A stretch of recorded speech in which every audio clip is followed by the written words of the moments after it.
Whispers Among Shadows, a fanfic based on the Harry Potter universe. Chapter 1. The Letter That Shouldn't Exist. Since the end of the Second Wizarding War, Hogwarts had regained a certain normalcy, though the scars of the battle remained etched in its walls and the hearts of many. For Ivy Fairborn, a 17-year-old Ravenclaw in her final year, the emotional ruins of that conflict were distant echoes. She had arrived at Hogwarts long after the chaos had subsided, when the stories of Harry Potter and his friends were already legend. Ivy wasn't looking for adventures. She preferred afternoons in the Ravenclaw Tower with old books, steaming cups of tea, and the silent company of her owl, Ira. She was reserved, brilliant, but not invisible. Some said her silver-gray eyes seemed to see beyond the present. Her dark, unruly hair always fell in disarray over her shoulders, and her spotless uniform hinted at an untouchable perfection. One autumn afternoon, while walking back from the library with a few volumes on advanced enchantments, she found something out of place. At the corner of the 7th floor corridor, across from the Room of Requirement, closed for years, lay a letter with no sender. Her name, written in emerald ink, Ivy Fairborn. The handwriting was old, refined, and the parchment smelled of ashes and lavender. She hesitated, looked around. No one. Her fingers trembled slightly as she broke the seal. Don't trust what you see, not even yourself. Something ancient is looking for you. No signature, no explanation, just that cryptic sentence, and the sudden sensation that she was not alone. Chapter 2. The Green-Eyed Prefect. During dinner in the Great Hall, Ivy could hardly eat. Her mind spiraled around the letter. A prank? A confusing spell? Some kind of warning? She had no enemies. She was quiet, yes, but never troublesome. That's when her eyes met someone's she had barely noticed before. Albus Potter, Slytherin Prefect, 7th year. Son of the famous Harry Potter. He wasn't like his father. Quiet, thoughtful, with a constant shadow behind his smile. There was something about him that always seemed to weigh his words, as if his surname were a burden more than an honor. Albus stood and walked toward her, which made Ivy immediately drop her gaze, pretending to read a book on magical history she hadn't even opened. "May I sit?" he asked, in a low, warm, yet firm voice. Ivy blinked, looked around. The Ravenclaw table wasn't his usual ground. Sure. Yes," she stammered. Albus sat beside her as if it were normal, as if he'd done it many times before. But he hadn't. "You got the letter," he said plainly. She stared at him, surprised. "How do you know?" "Because I got one too, a year ago. No signature, no explanation, just a warning and a secret." Chapter 3. Echoes in the Library. The next afternoon, Ivy walked toward the library, her heart pounding in her throat. She had agreed to meet Albus. In the restricted section, behind the shelf of advanced transfiguration books, he had written on a note slipped to her during charms. There he was, among shadows and dust, with a stack of old books and an expression of both anxiety and determination.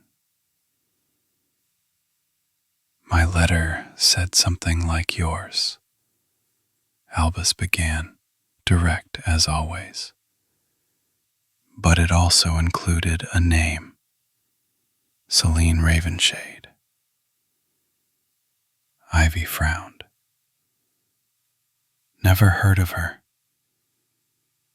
Me neither, but I found a record in Hogwarts' old books. She was a student in 1893. Ravenclaw. She vanished. Her body was never found. They only said she got lost in the castle's old corridors. A chill ran down Ivy's spine. The air felt denser, as if someone else were listening. And what does that have to do with me? Albus pulled out a torn page from a book. It was a sepia photograph of a girl with sharp features, silver eyes, and dark hair. Because she looks just like you. Chapter 4. Whispers in the Wall. That night, Ivy couldn't sleep. Celine Ravenshade. Why did the name feel like a song she had forgotten? Her dreams were fragmented flashes. An ancient mirror, a locked door behind a wall of ivy, and a whisper in her ear that wasn't her own voice. In the morning, she found Albus waiting outside the great hall. His face was pale, drawn. I had a dream too, he said before she could speak. I saw a mirror, the same one, I think. They didn't need to speak further. Something was calling them both.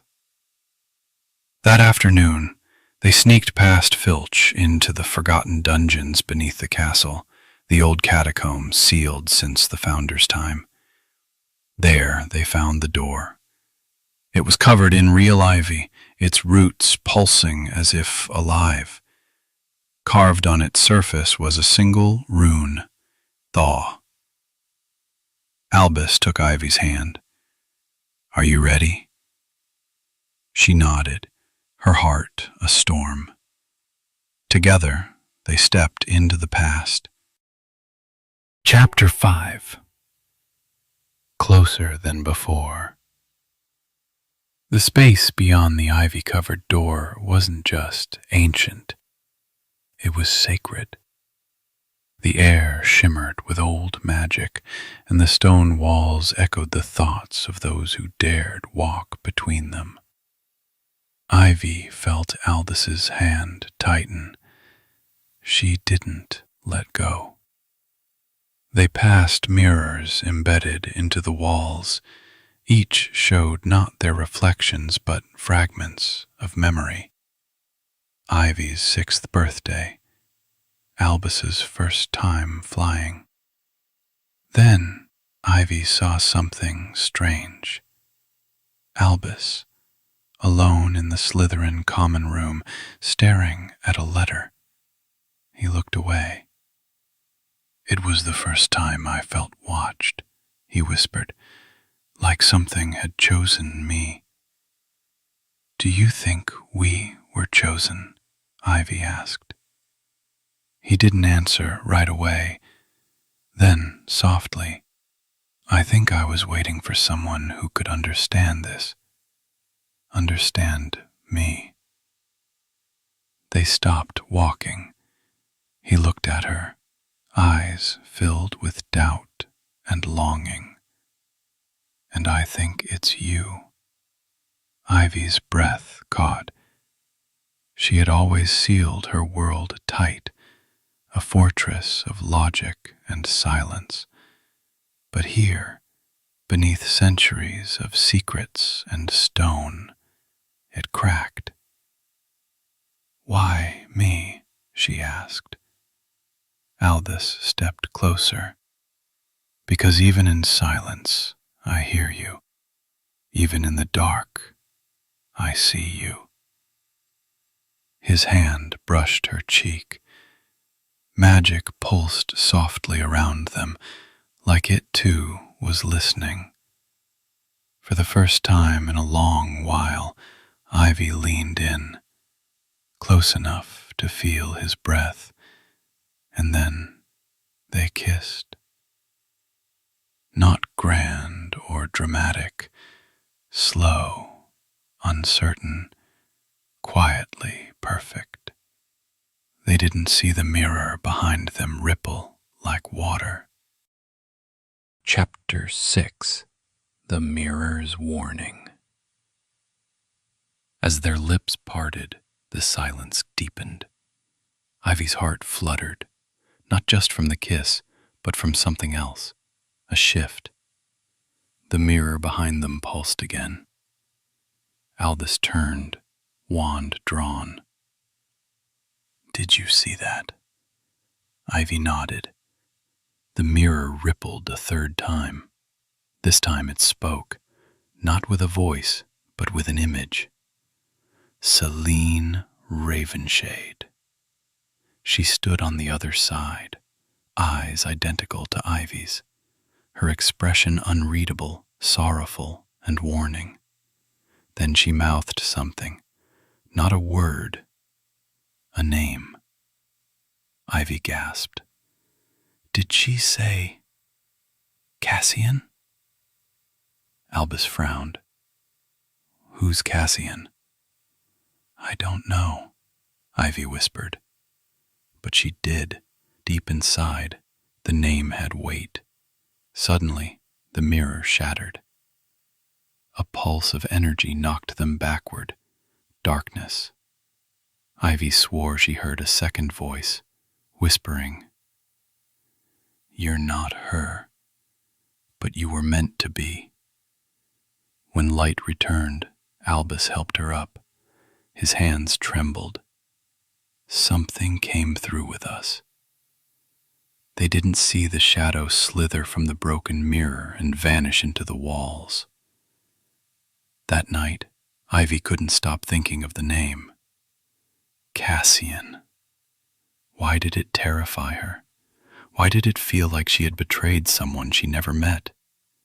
Why did she dream of fire every time she closed her eyes?